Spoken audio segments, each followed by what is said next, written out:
curious enough to risk everything.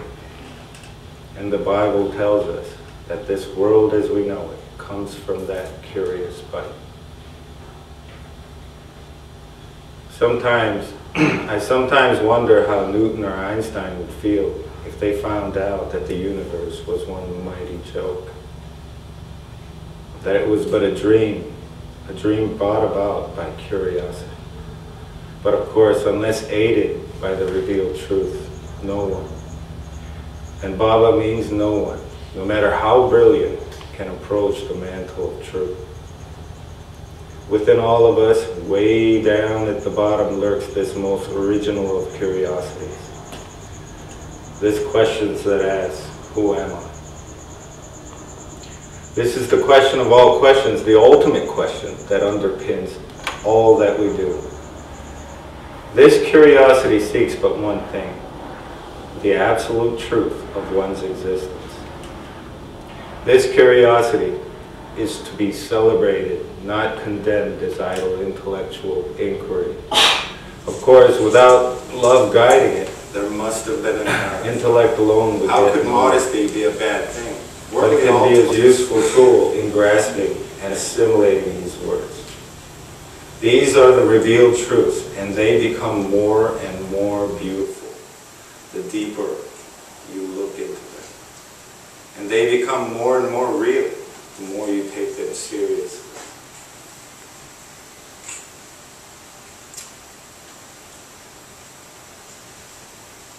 When I first saw Mayor Baba's call over 20 years ago, I actually remember being struck by one particular statement. Be wary of modesty. Beware of modesty. Modesty under the cloak of humility invariably leads one into the clutches of self-deception. This statement initially struck me as being outright incorrect. There must have been an error, I thought. How could modesty be a bad thing? Weren't we all taught that modesty is a virtue? In Asia, it's considered one of the pillar virtues. How could modesty be of danger to anybody? Aren't we even now teaching our children to be modest? Modesty is the mask that we put on to portray symptoms of humility. Like Baba says, it is but a guise of humility. But then how did this mistake? How is it that the entire world thinks of it as a virtue? Modesty stems from a belief that if we try hard and long enough at behaving humble, and do so convincingly, that not only do we convince others, but even ourselves, then we will be humble. It stems from a false belief that if we could win the Oscars at being humble, that we would attain humility. It has at its origin a good intention, which is the desire to be humble. But this initial good intention is soon misguided by a false promise. The false promise that you can achieve humility by emulating its symptoms. That if you could just manage to be convincingly humble, you would actually become humble. But Baba warns us that this is not the case at all. He warns us that if we take such a course, instead of arriving at humility, we only succumb to pride, via the clutches of self-deception, and end up becoming a hypocrite. Wow, heavy. Yes. Hypocrisy is the act of putting forth a persona, an act that emulates virtues we do not possess. Of hypocrisy, Baba says, and I quote, hypocrisy is said to be the tribute which vice pays to virtue. Everybody get that? Hypocrisy. Hypocrisy is the tribute that vice pays to virtue.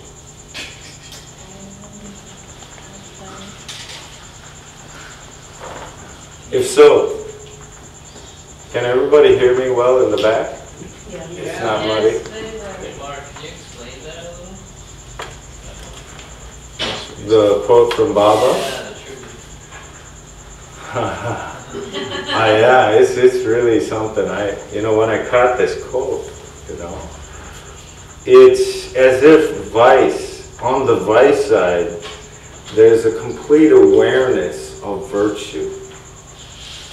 And there's an emulation process of emulating the symptoms of that virtue, as if that would bring about the cause. And it's really, I'll be getting into this as Can I interrupt with a quote here? You've heard the saying that imitation is the highest form of flattery. Well, if you will, vice imitates virtue in the disguise of... Yeah, that's why the politicians earlier are really modest.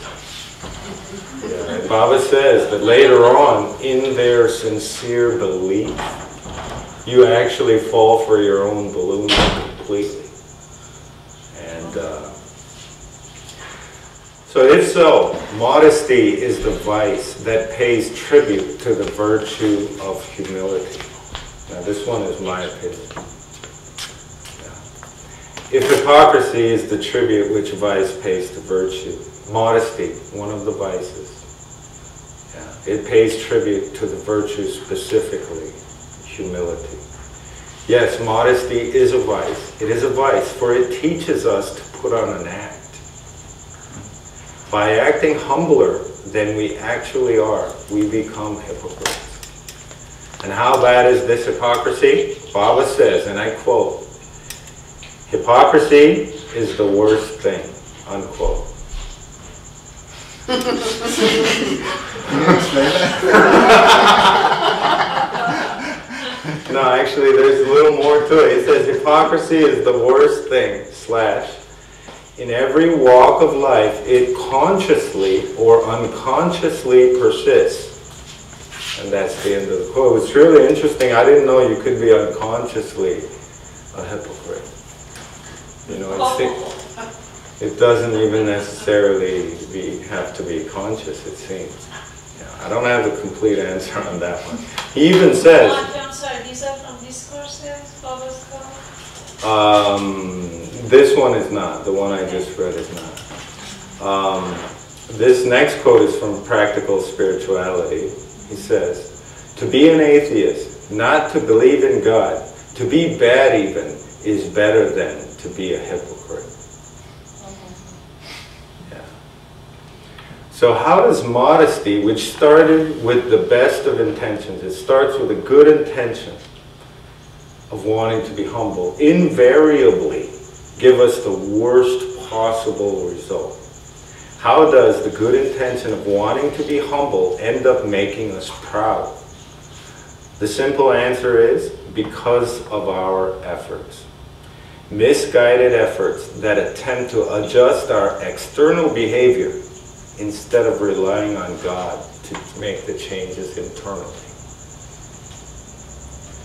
About these efforts we make at being humble, which is modesty.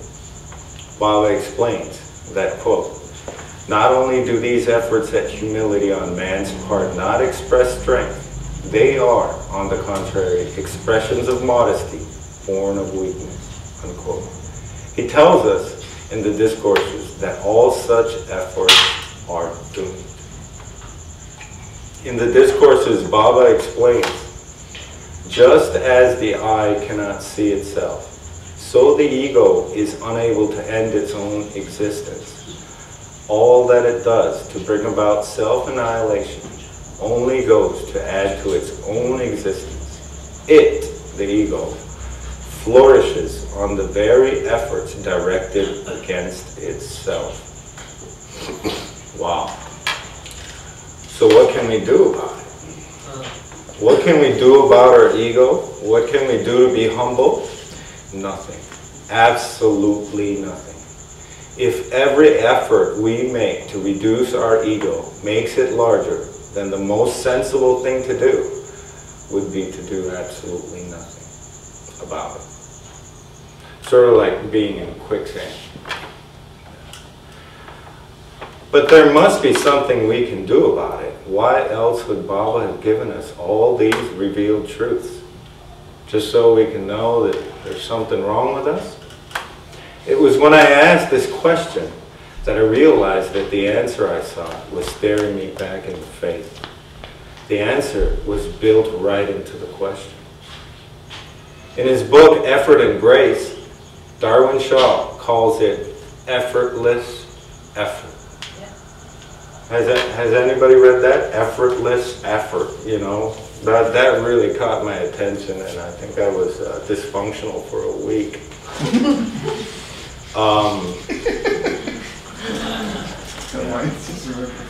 My wife would say it was longer than a week.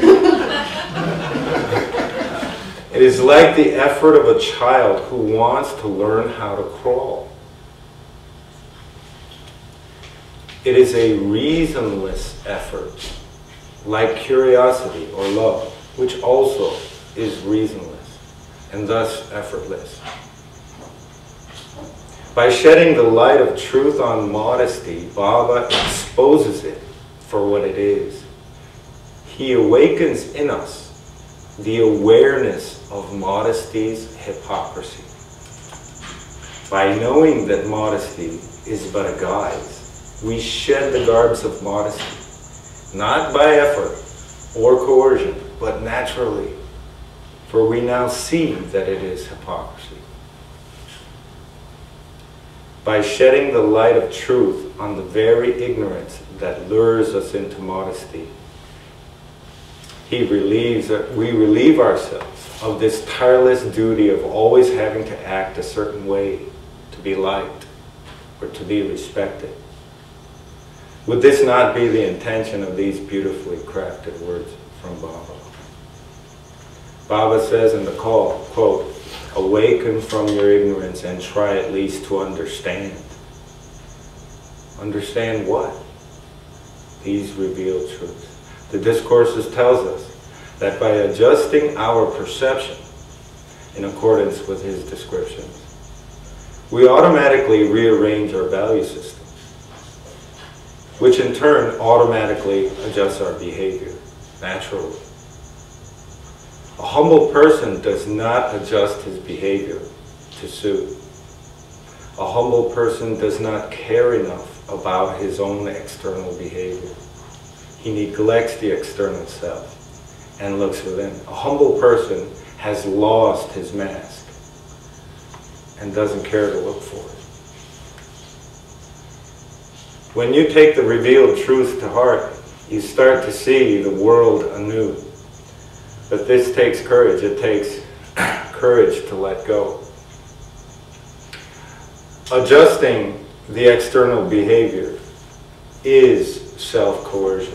And Baba says love is not amenable to any form of coercion, whether it's inner or outer. You cannot coerce yourself. People who coerce themselves tend to coerce others as well. Self-coercion is hypocrisy, because it coerces behavior to fit, usually, an accepted social standard of virtue. It is a controlling mechanism that restricts the free flow of spontaneous expression of the self, which would be sincerity. Yeah. So sincerity is really, Buddha says, a person's heart changes 1,000 times a day. That means it's not something static that you can hold into a certain pattern of behavior. I think true spontaneous behavior, sincere behavior, is not something that's controlled by ourselves.